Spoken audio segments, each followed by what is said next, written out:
Lecture du livre du prophète Jérémie, au chapitre 20, les versets 10 à 13. Moi, Jérémie, j'entends les calomnies de la foule. Dénoncez-le. Allons le dénoncer, celui-là, l'épouvante de tous côtés. Tous mes amis guettent mes faux pas. Ils disent, peut-être se laissera-t-il séduire. Nous réussirons et nous prendrons sur lui notre revanche.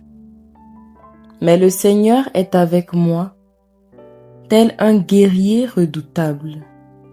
Mes persécuteurs trébucheront, ils ne réussiront pas. Leur défaite les couvrira de honte, d'une confusion éternelle, inoubliable. Seigneur de l'univers, toi qui scrutes l'homme juste, toi qui vois les reins et les cœurs, fais-moi voir la revanche que tu leur infligeras, car c'est à toi que j'ai remis ma cause. Chantez le Seigneur, louez le Seigneur. Il a délivré le malheureux de la main des méchants. Parole du Seigneur. Psaume 17, les versets 2 à 3, puis 4, puis 5 à 6, puis 7.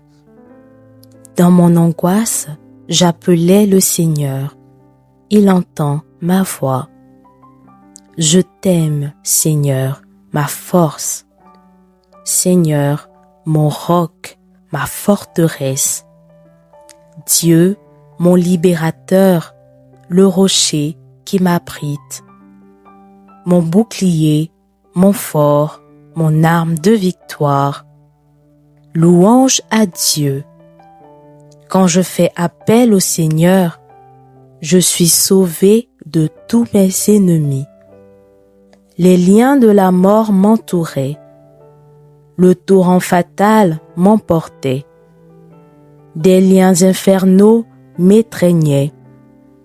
J'étais pris au piège de la mort. Dans mon angoisse, j'appelais le Seigneur.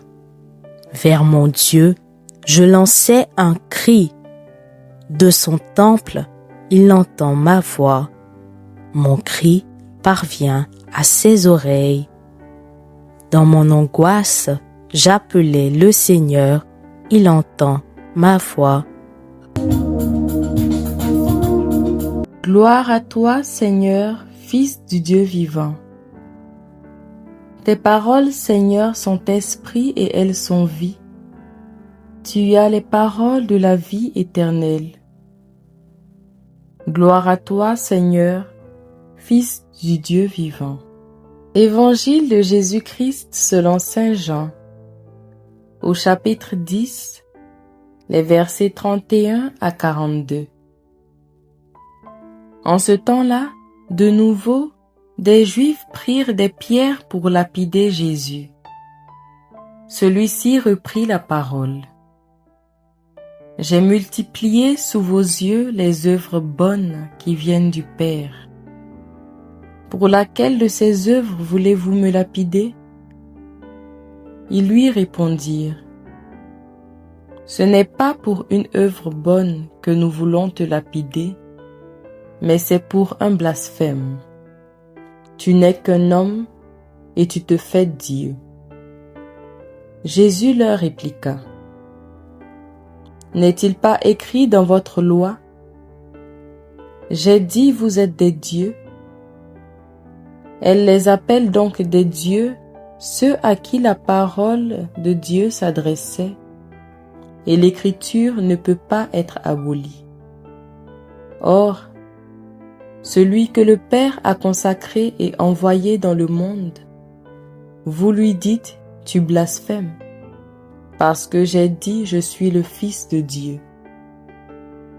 Si je ne fais pas les œuvres de mon Père, continuez à ne pas me croire.